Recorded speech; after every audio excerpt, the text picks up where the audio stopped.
It's good to know that Bollywood's paranoid fantasies about giving the good old neighbor a much-deserved spanking are finally entering the realms of the fantastical. And firmly on top of that mountain is Phantom. This Phantom. Ta-da-da-da-da-da-da-da!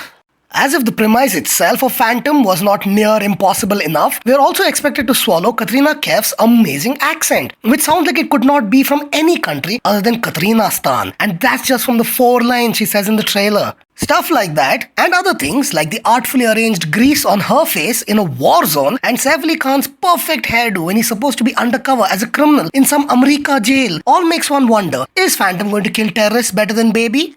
Now that the trailer of Phantom has been released, the Sheila's dance of the 7 veils can finally end and we can all see Phantom for the baby clone that it is. While you may wonder how it is possible for 2 films to be in production simultaneously and released with basically the same plot, it's not that surprising when you think about it. In an industry that releases enough films in 1 year to populate all the teams of several cricket leagues, some overlap is unavoidable. Now, that doesn't mean that Phantom doesn't have a few aces in its deck. For starters, there's Kabir Khan, director of 2015's big boy Bajrangi Bhaijaan. After having the same effect on the box office that a cricket bat to the head has to your skull, he's back within a month no less for round 2. And this sort of film is something of a speciality for Khan Bhai, having already laid 1 golden egg in this genre back in 2012 with Ekta Tiger, another movie about secret agents. Also, the effects of Phantom do look good. All the fighting and shooting in Syria, aka Lebanon where the film was actually shot, look half decent, and in general the overall look and feel of the film is fine.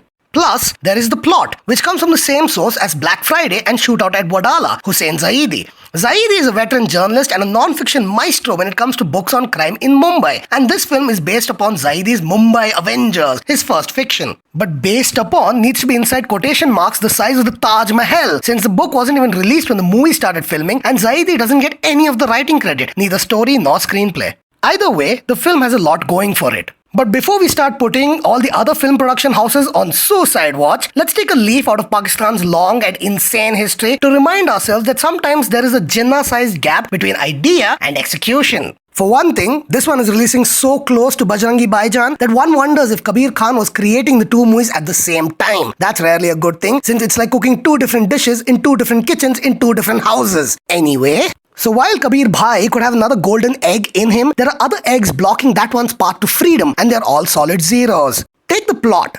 Mumbai Avengers was panned critically, and it certainly is not to par when compared to Zaidi's true crime efforts. After all, truth is stranger than fiction. And while the Syria scenes look cool, they have a very climaxy feel to them. And with the trailer focusing on nothing else, it gives one the suspicion that the journey to that climax is possibly not this generation's Mother India. There is also Saif Khan.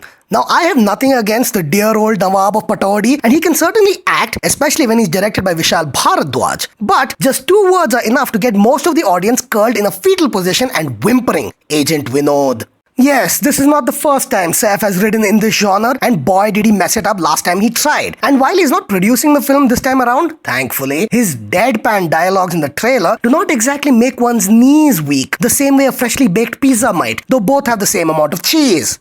When it comes to being the tough guy, Saif Khan is no Salman Khan and definitely not Akshay Kumar. And when it comes to direction and script, Kabir Khan is no Neeraj Pandey, who directed and wrote Baby, Special Chubbies and A Wednesday. Between Baby's respectful place in the audience's mind and Katrina Kaif's voice, Phantom already has received 2 solid hammer blows to the knees. So wherever that golden egg is inside Kabir Khan, it better be a really big one.